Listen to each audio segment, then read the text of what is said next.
What if I told you that the anxiety keeping you awake at night, the perfectionism driving you to exhaustion, and that nagging feeling that nothing you do is ever quite enough, all stem from a wounded part of yourself that's been crying out for safety for decades? Today we're diving deep into Carl Jung's revolutionary understanding of the inner child, and I'm going to show you exactly how to create the internal sanctuary this vulnerable part of you has been desperately seeking. By the end of this video, you'll have a complete roadmap for healing those deep childhood wounds and finally giving yourself permission to feel truly secure from the inside out. This isn't just theory. This is a practical guide that will transform how you relate to yourself forever. There's a part of you right now that's holding its breath, a part that learned long ago that the world wasn't safe unless you were performing, achieving, or somehow proving your worth. This isn't just a metaphor or a nice psychological concept. Neuroscience research from Harvard Medical School shows that childhood experiences literally rewire our brains, creating neural pathways that continue firing well into adulthood, keeping us trapped in survival mode even when we're objectively safe. But here's what most people don't understand about healing. You can't think your way out of patterns that were formed before you had the cognitive capacity to make sense of them.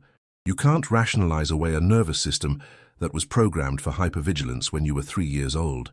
The solution isn't more self-discipline or positive thinking. The solution is learning to speak the language your inner child actually understands: felt safety. Carl Jung spent over 50 years studying the human psyche, and one of his most profound discoveries was what he called the child archetype. Jung didn't see this as some New Age concept or therapeutic technique.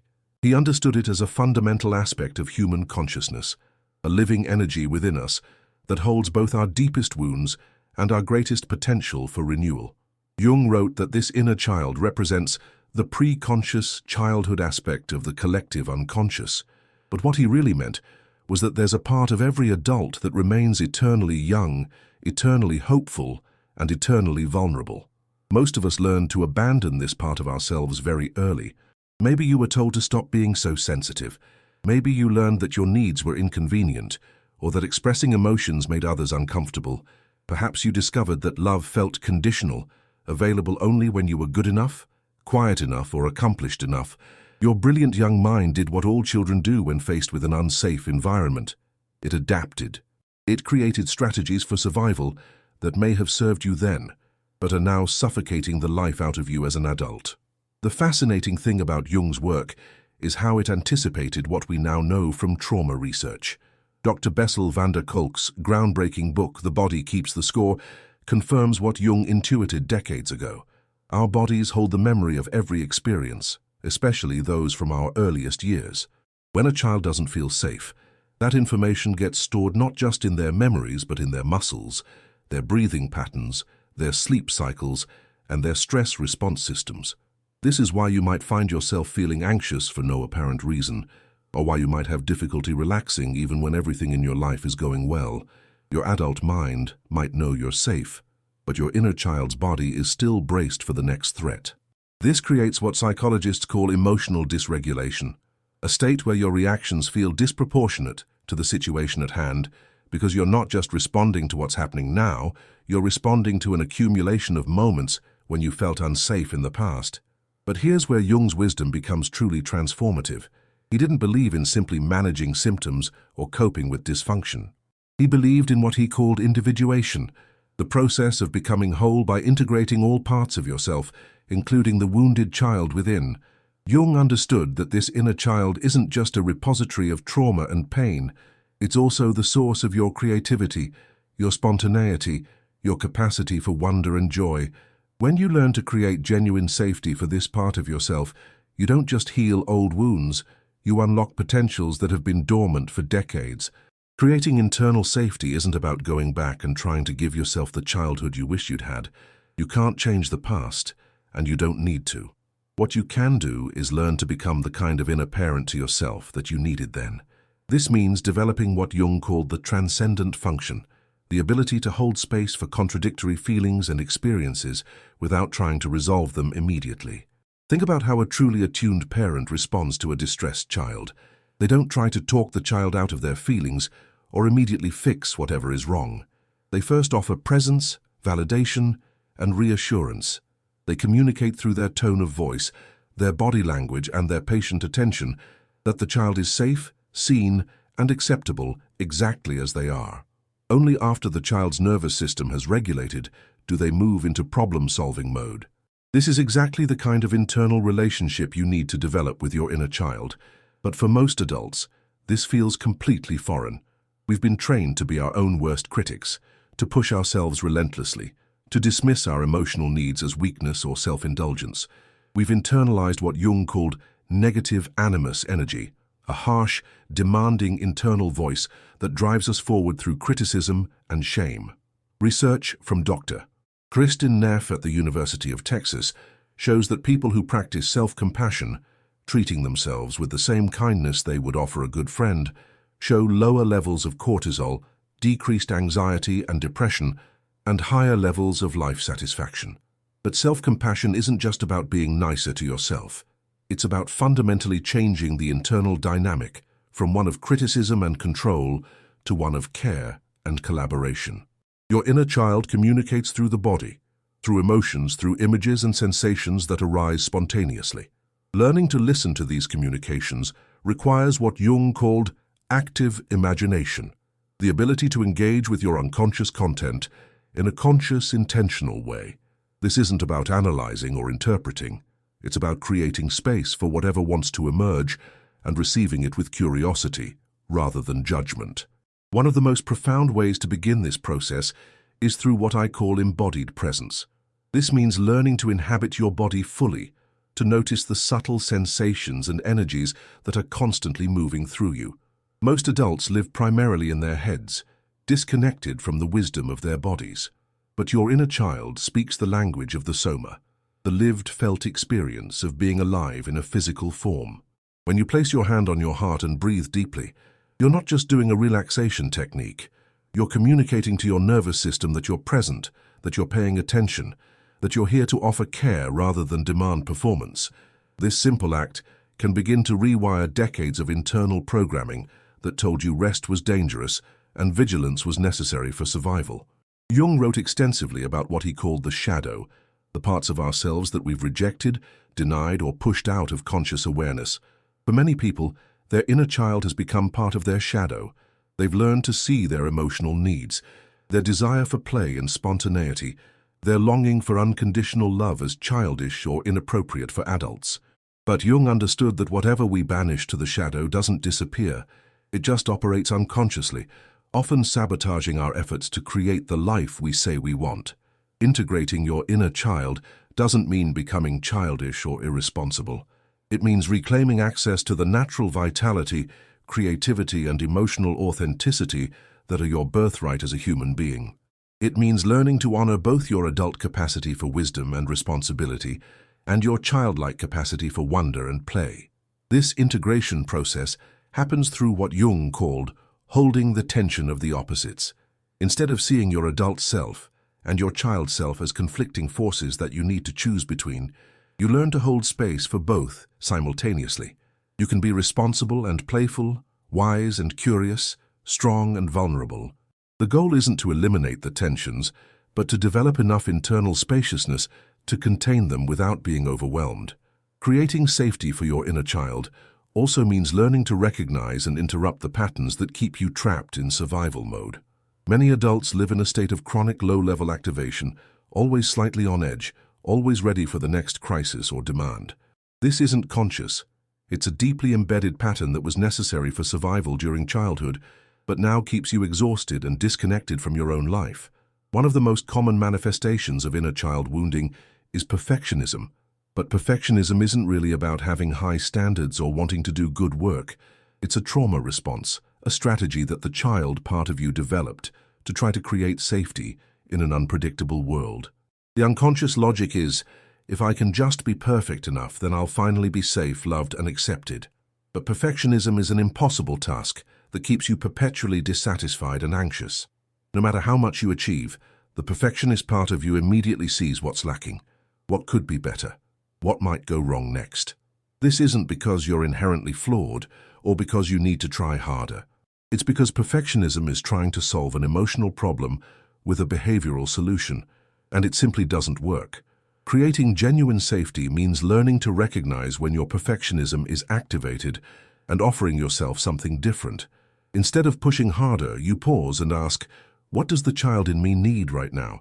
Instead of criticizing yourself for not being good enough, you offer the same comfort you would give a frightened child. Instead of trying to control every outcome, you practice trusting that you can handle whatever comes up. This isn't easy work, especially in a culture that often rewards perfectionism and workaholism. But Jung understood that true healing requires what he called a sacrifice of the ego. This doesn't mean destroying your sense of self, but rather letting go of the false identity that was built around being invulnerable, always capable, and never needy. The research on adverse childhood experiences, pioneered by Dr. Vincent Felitti and Dr. Robert Ander, shows that childhood trauma doesn't just create psychological problems, it literally changes how our genes are expressed, affecting everything from our immune system to our cardiovascular health. But the same research also shows that these changes can be reversed through what scientists call post-traumatic growth. Post-traumatic growth doesn't mean that trauma is good or that you should be grateful for painful experiences. It means that human beings have an extraordinary capacity for resilience and transformation when they're given the right conditions for healing. Creating safety for your inner child provides exactly these conditions, a secure internal environment where deep healing can finally occur. Jung believed that every human being has what he called a self, with a capital S, a deeper organizing principle that transcends the ego and encompasses all aspects of your personality, including the wounded child, the wise adult, and everything in between. When you create genuine safety for your inner child, you're not just healing old wounds, you're aligning with this deeper self and accessing resources for wisdom, creativity, and resilience that you may never have known you had. The process of creating internal safety is both simple and profound. It starts with learning to notice when your inner child is activated, when you're feeling overwhelmed, criticized, or unsafe. Instead of trying to talk yourself out of these feelings or push through them, you offer presence and validation. You might place your hand on your heart and say something like, I see that you're scared right now, and that makes sense. You're safe with me. I'm not going anywhere. This might feel awkward or even silly at first, especially if you're not used to talking to yourself with kindness. But remember, your inner child has been waiting decades to hear these words. Every time you offer comfort instead of criticism, every time you choose connection over control, you're literally rewiring your nervous system and creating new neural pathways that support felt safety rather than chronic vigilance. Creating safety also means learning to set boundaries with yourself and others. Many people with inner child wounds have difficulty saying no or asking for what they need because they learned early that their needs didn't matter or that expressing them would lead to abandonment or rejection. But boundaries aren't walls that keep people out. They're the foundation that makes real intimacy possible. When you consistently honor your own limits and needs, you teach your inner child that someone is finally paying attention, finally taking their well-being seriously. This creates what psychologists call earned secure attachment, the ability to develop secure relationship patterns as an adult, even if you didn't have them as a child. Jung wrote that the most terrifying thing is to accept oneself completely. For many adults, accepting their inner child feels terrifying because it means acknowledging how much they've been hurt and how much they've been longing for love and safety. There's a vulnerability in admitting that you have needs, that you've been carrying wounds, that you're not as invulnerable as you've pretended to be. But this vulnerability is also the doorway to profound transformation. When you stop trying to be someone you're not and start accepting all parts of who you are, including the wounded child within, you create space for authentic healing. You stop wasting enormous amounts of energy trying to maintain a false persona and start channeling that energy into genuine growth and aliveness. The beautiful thing about inner child work is that it doesn't just heal the past, it opens up possibilities for the future. When your inner child feels safe, they become available to contribute their gifts to your adult life. Their natural creativity, curiosity, and capacity for joy become resources you can draw upon. Their sensitivity, which may have felt like a liability, becomes a source of empathy and intuitive wisdom. Jung understood that the goal of psychological development isn't to become perfect or to eliminate all suffering. The goal is to become whole, to integrate all aspects of yourself into a coherent, authentic way of being. When your inner child feels safe and welcomed, you become more spontaneous without being impulsive, more emotionally available without being overwhelmed, more creative without being chaotic. This integration process is ongoing and requires patience with yourself.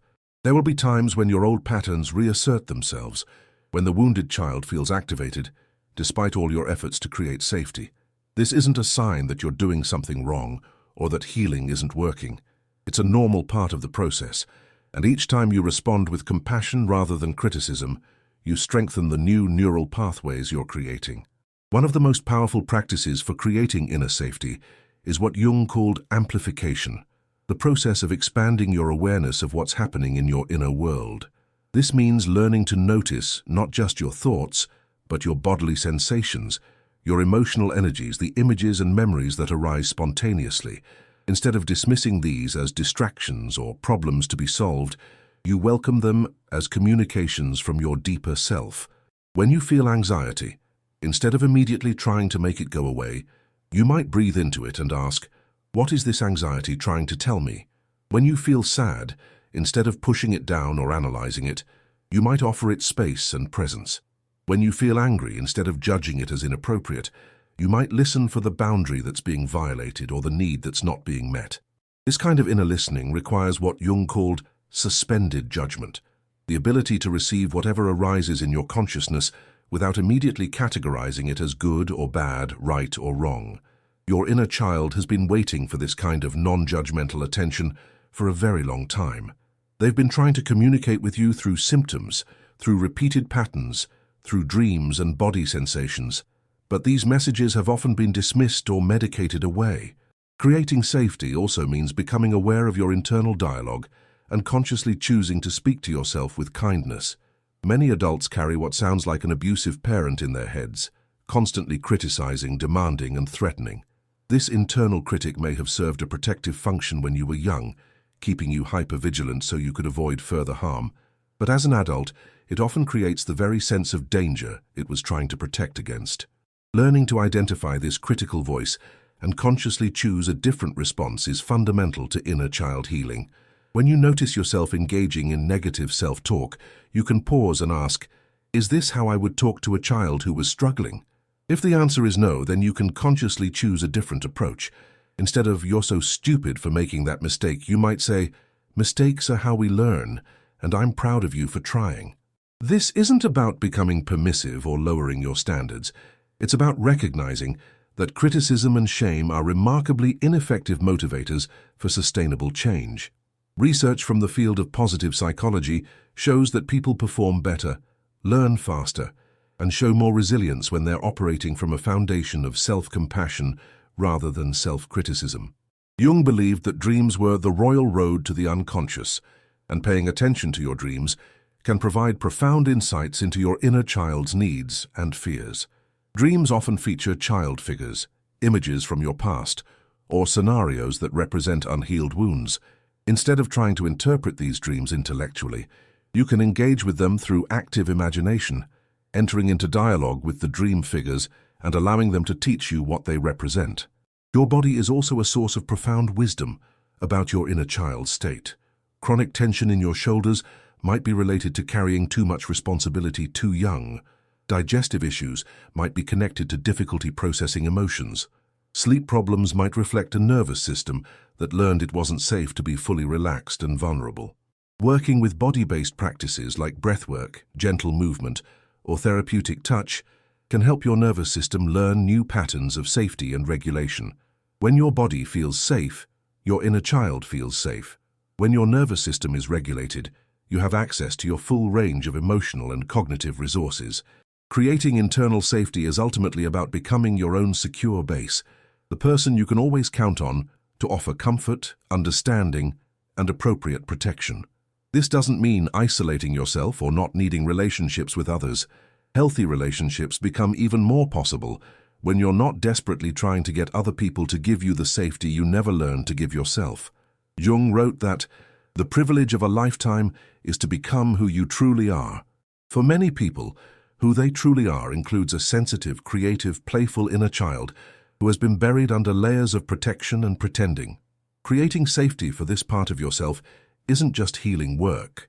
It's a return to your essential nature, to the aliveness and authenticity that is your birthright. The journey of inner child healing is both deeply personal and universally human. Everyone carries wounds from childhood, and everyone has an inner child that longs for safety, understanding, and unconditional love. When you commit to creating this safety within yourself, you not only heal your own wounds, you become a source of healing for others who are on the same journey. This work requires courage because it asks you to feel things you may have spent decades avoiding. It requires patience because healing happens in layers, often over years rather than weeks. It requires compassion because you'll discover parts of yourself that are hurting, angry, or afraid. And it requires faith in your own capacity for transformation, even when the old patterns feel stronger than your efforts to change them. But the rewards are immeasurable. When your inner child feels truly safe, you experience a kind of peace that isn't dependent on external circumstances. You develop resilience that comes not from toughening up, but from knowing you can trust yourself to handle whatever life brings. You become more creative, more spontaneous, more emotionally available. You stop exhausting yourself, trying to prove your worth, and start enjoying the simple fact of being alive. Jung understood that the inner child represents potential, not just the potential you had as a child, but the potential you still carry within you for growth, healing, and transformation. When you create genuine safety for this part of yourself, you're not just healing the past, you're opening doorways to a future filled with more authenticity, more joy, and more of the kind of life your deepest self has always wanted to live. The path forward starts with a single moment of turning toward yourself with curiosity instead of criticism, with presence instead of judgment. Your inner child has been waiting for this moment for a very long time. They've been waiting for someone to finally say, "You matter, your feelings are valid, you're safe with me, and you don't have to earn love anymore." Today, you can be that person for yourself. Today, you can begin creating the internal sanctuary your soul has been seeking. This journey of creating safety inside isn't just about healing. It's about coming home to yourself in the deepest possible way. And when you're finally home within yourself, everything else becomes possible. If this resonates with you, I'd love to hear about your own journey with inner child healing in the comments below. What practices have helped you create more internal safety? What resistance have you encountered? And how have you worked with it? Your story might be exactly what someone else needs to hear to take their next step toward healing. Don't forget to subscribe for more content on psychological healing and Jung's profound insights into the human psyche. Until next time, be gentle with yourself and remember, you're already worthy of all the love and safety you're learning to give yourself.